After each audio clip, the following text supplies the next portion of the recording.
তারেক রহমান কবে থেকে বিএনপির চেয়ারম্যানের দায়িত্ব নেবেন সেই সিদ্ধান্ত আসতে পারে দলের জাতীয় স্থায়ী কমিটির পরবর্তী বৈঠকে।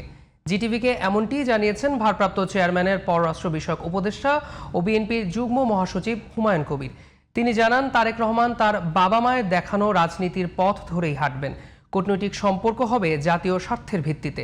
তবে জুলাই আন্দোলনের স্পিরিট ধারণ করে বিএনপিকে আগামী রাজনীতি পরিচালনার পরামর্শ দিয়েছেন রাজনৈতিক বিশ্লেষকরা। অসীম আলী ইমরানের রিপোর্ট।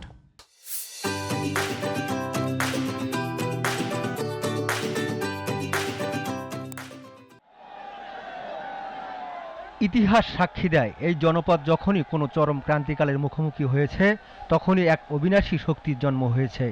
1978 সালের সেই উত্তল সময়ে দেশপ্রেমের এক বজ্রকণ্ঠ থেকেই জন্ম নিয়েছিল বাংলাদেশ জাতীয়তাবাদী দল বিএনপি। এটি কেবল একটি রাজনৈতিক দল নয়, এটি বাংলাদেশের সার্বভৌমত্ব রক্ষার এক দুর্ভেদ্য প্রাচীরও বটে।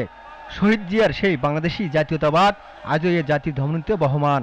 বেগম খালেদা জিয়ার পর এবার তা এগিয়ে নেওয়ার দায়িত্ব তারই ছেলে তারেক রহমানের ওপর।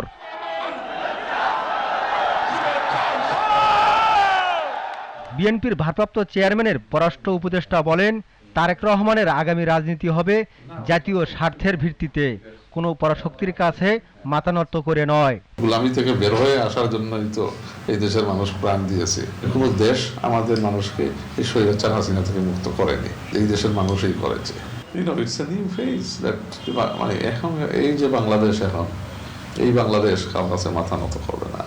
পিতামাতার আদর্শ ধারণ করতে পারলে আগামী দিনে দক্ষিণ এশিয়ার গুরুত্বপূর্ণ নেতা হয়ে উঠতে পারেন তারেক রহমান, এমনটি মনে করছেন রাজনৈতিক বিশ্লেষক কাজী মোহাম্মদ মাহবুবুর রহমান।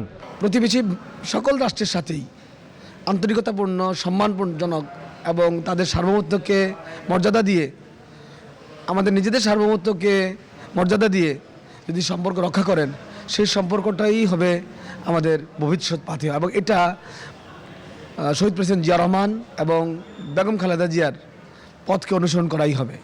দেশের মানুষের স্বার্থ বিবেচনায় নিয়ে বিএনপি প্রতিবেশীর সাথে সম্পর্ক এগিয়ে নেবে, এমনটাই আশা তারেক রহমানের পররাষ্ট্র উপদেষ্টার।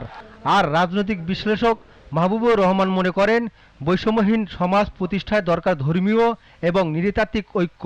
যাদের সাথেই আমাদের কূটনৈতিক আপনার রিলেশনস থাকবে, বাট এই প্রফেশনাল ভিত্তি হবে আমাদের ন্যাশনাল ইন্টারেস্ট। ভারতের সাথে অবশ্যই কোঅপারেশন তো হইলে ভালো এবং হওয়া উচিত, কিন্তু আবার পালিয়ে যাওয়া সন্ত্রাসী বাংলাদেশ থেকে শেখ হাসিনা ওখানে আছে, সে রেসাইডস ইন দ্যাট টেরিটরি। তো ওখানে একজন টেররিস্ট আমার দেশ থেকে পালিয়ে যাওয়া বসা আছে। তো ভারত সরকারের কন্ডাক্ট এন্ড বিহেভিয়ারই ডিটারমিন করবে যে ওরা কি ওর সাথে। জনাব তারেক রহমান যখন দেশে ফিরে আসলেন, তিনি কিন্তু ঐক্যের কথা বলেছেন। বিশেষ করে আপনি আমাদের যে জাতীয় ঐক্যের কথা বলতে গিয়া আমাদের ধর্মীয় ঐক্য এবং নৃতাত্ত্বিক ঐক্য দুইটাকে কিন্তু ফুটিয়ে তুলেছেন। বৈষম্যহীন সমাজ প্রতিষ্ঠার ক্ষেত্রে প্রথম প্রায়োরিটি পাবে কিন্তু ধর্মীয় ঐক্য এবং নৃতাত্ত্বিক ঐক্য।